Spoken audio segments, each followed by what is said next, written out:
السلام علیکم ورحمۃ اللہ وبرکاتہ۔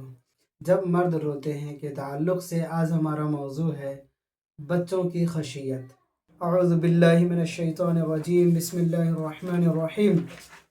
یا ایھا الناس اتقوا ربکم ان زلزلۃ الساعۃ شیء عظیم یوم ترونها تذهل كل مرضعة عما ارضعت وتضع كل ذات حمل حملها وترى الناس سکارى وما هم بسکارى ولكن عذاب اللہ شدید۔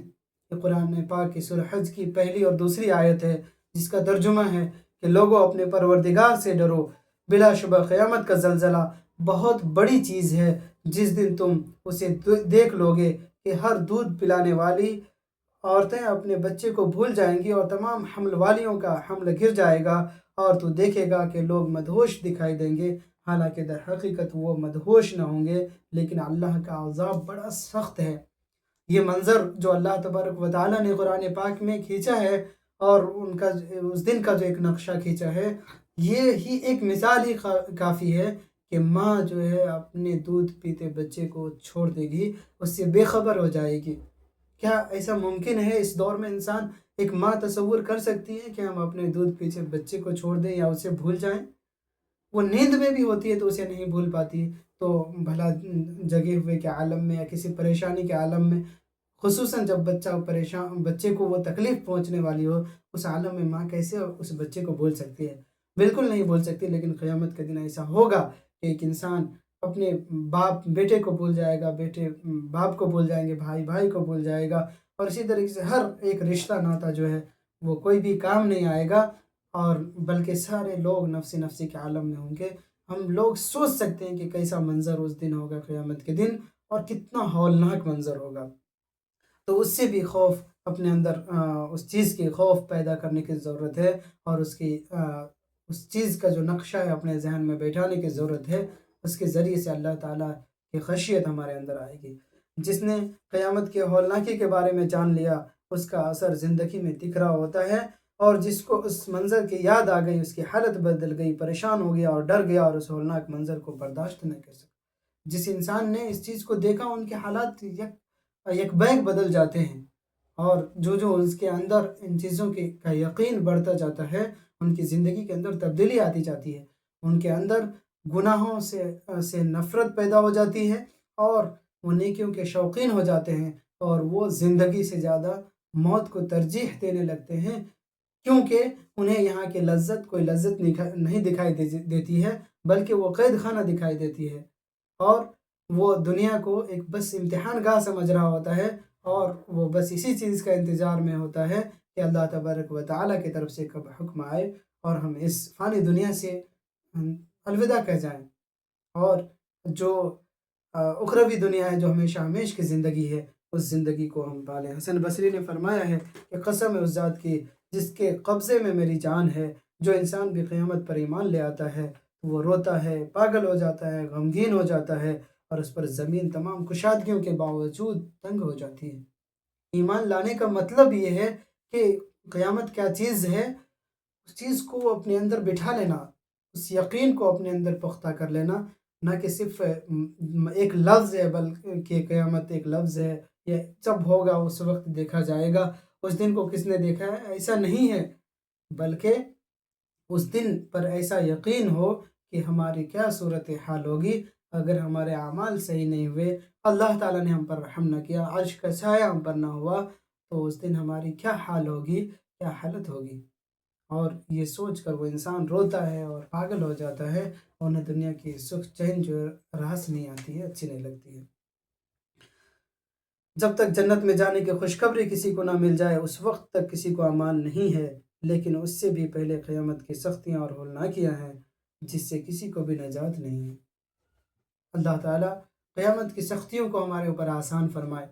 اور حضرت معاذ بن جبل رضی اللہ عنہ نے فرمایا، ایک مومن کو اطمینان حاصل نہیں ہو سکتا، اور نہ اس کا خوف اس کے دل سے دور ہو سکتا ہے، یہاں تک کہ وہ جہنم کے پل کو اپنے پیچھے چھوڑ آئے۔ پل کو پیچھے چھوڑنے کا مطلب یہ ہے کہ اس کے لیے جنت کے فیصلے ہو جائیں۔ انبسہ بن خواص نے فرمایا، عتبہ میرے پاس آ جاتے تھے، اور ایک بار انہوں نے میرے پاس رات گزاری اور پوری رات روتے رہے، اور جب صبح ہوئی تو میں نے آپ سے کہا، تمہارے رونے کی وجہ سے تو رات میں ڈر گیا تھا کہ میرے بھائی تم کیوں رو رہے ہو؟ تو انہوں نے کہا اے انبسا، مجھے اس دن کی یاد آ گئی جب مجھے اللہ کے سامنے پیش ہونا ہے، اور یہ کہہ کر کہنے لگے، تب میں نے ان کو گود میں لے لیا اور میں نے دیکھا کہ ان کی آنکھیں الٹ پلٹ رہی ہیں اور اس کی سرخی بڑھتی جا رہی ہے، بے ہوش ہو گئے ہیں اور آوازیں نکالنے لگے ہیں۔ میں نے اس کو آواز لگائی، عتبہ عتبہ، پھر انہوں نے کافی پوشیدہ آواز میں مجھے جواب دیا۔ پیشی دن کے یاد نے مجھے اللہ کی محبت کرنے والوں کو اللہ سے الگ کر کے رکھا ہے۔ ادھر ادھر کر رہے ہیں، پھوٹ پھوٹ کر رو رہے تھے اور کہہ رہے تھے اے اللہ، کیا تو اپنے پسند کرنے والے کو سزا دے گا جب کہ تو زندہ ہے؟ اسی طرح بار بار یہ الفاظ دہراتے رہتے تھے، یہاں تک کہ مجھے بھی رلا دیا۔ ان کے اندر اللہ کی خشیت اس قدر پیدا ہو گئی تھی کہ وہ اب بے ہوش ہو گئے تھے اور رو رہے تھے، اور اتنا زیادہ رو رہے تھے کہ سامنے والے کو بھی رلا دیا، اور اللہ تعالیٰ سے ایک آواز لگا رہے تھے کہ اے اللہ، کیا تو اپنے بندے پر رحم نہیں کرے گا؟ کیا تو ہمیں بخش نہیں دے گا؟ چنانچہ جو ڈر گیا اور جس نے آخرت کی تیاری کی وہ نجات پا گیا، اور وہ دونوں جہاں میں کامیاب ہو گیا، گرچہ سختی بہت زیادہ ہے۔ عبداللہ ابن مسعود نے اپنے خطبہ میں فرمایا کہ سب سے بہترین توشہ تقویٰ ہے، اور سب سے بہترین حکمت اللہ رب العالمین کا ڈر ہے۔ عبداللہ ابن مسعود ہی کا قول ہے کہ علم کے لیے کافی ہے کہ اللہ کا ڈر ہو، اور جہالت کے لیے کافی ہو کہ گھمنڈ اس انسان کے اندر آ جائے۔ تو قرآن پاک کی وہ آیت انما یخشی اللہ من عبادہ العلماء، کہ جو آدمی اللہ تبارک و تعالیٰ سے ڈر رکھتے ہیں وہی انسان علماء ہیں، اور اللہ سے ڈرنے والے ہی علماء ہیں۔ یہاں پر ایک بات ذہن نشین کر لینا چاہیے حضرت عبداللہ ابن مسعود رضی اللہ عنہ کے قول کے مطابق، کہ جو انسان علم رکھنے کے باوجود اپنے اندر خشیت اور تقویٰ نہیں رکھا ہے، وہ صاحب علم کہلانے کے لائق نہیں ہے، اور صاحب علم ہے بھی نہیں۔